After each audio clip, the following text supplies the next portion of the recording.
tu te sens fatigué même sans avoir fait grand chose. Ton cerveau est déjà épuisé alors que nous sommes qu'en milieu de journée. Tu manques d'énergie mais tu ne sais pas d'où ça vient après avoir tout testé à droite à gauche. Dans cette vidéo, tu vas voir ce qui t'épuise vraiment au quotidien et ce sans que tu t'en rendes compte réellement.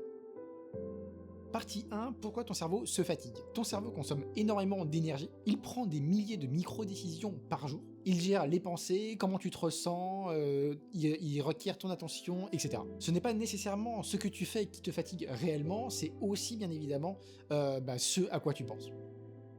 Partie 2, les vraies raisons de la fatigue mentale. Trop de décisions, quoi manger, que faire, quoi répondre, quoi choisir. Chaque décision consomme bien entendu pas mal d'énergie au final. Donc tout ça, ça fait bien entendu une fatigue décisionnelle. Le multitâche, passer d'une tâche à l'autre, notification constante. Ton cerveau ne fait pas que plusieurs choses en même temps, il switch en permanence d'une chose à l'autre et du coup, il y a forcément une certaine fatigue qui est liée à ça, à la suite de ça. Les pensées inutiles, rejouer des conversations dans sa tête, imaginer des scénarios, ou bien s'inquiéter pour rien, alors qu'en fait il n'y a aucun fait réel et concret, en fait tout ça, ça fatigue beaucoup plus que de par exemple être dans l'action et faire des choses manuellement, etc. Les distractions permanentes, téléphone, réseaux sociaux, contenu rapide, ton attention est complètement fragmentée et donc ça bien évidemment ça fait un certain épuisement et fatigue du coup mentale. Le manque de repos mental, pas de pause réelle, toujours stimulé en permanence et jamais seul avec ses pensées. Donc au final ton cerveau il ne récupère jamais réellement dans la meilleure des manières qui soit. Et 6, la manière dont tu réagis aux choses, que tu ressens les choses et qui n'est pas traitée.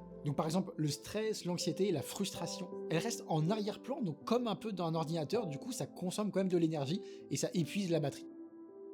Partie 3, le problème invisible. Le problème n'est pas vraiment que ton cerveau y travaille trop, mais plutôt qu'il travaille sur trop de choses inutiles.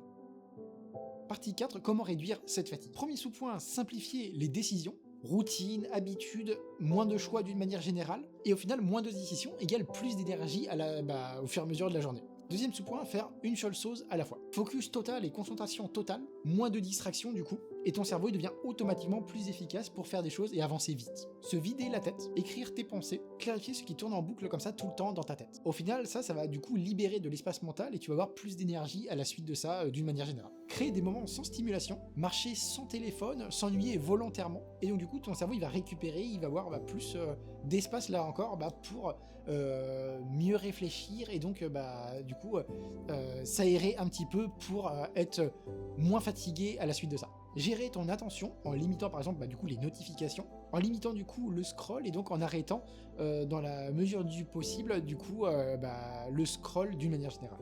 Au final tu n'as pas besoin nécessairement de plus d'énergie, à moins qu'il y ait un problème de nutrition etc.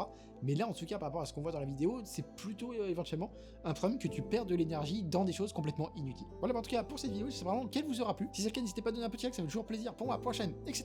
Et puis là je vous dis à bientôt, salut!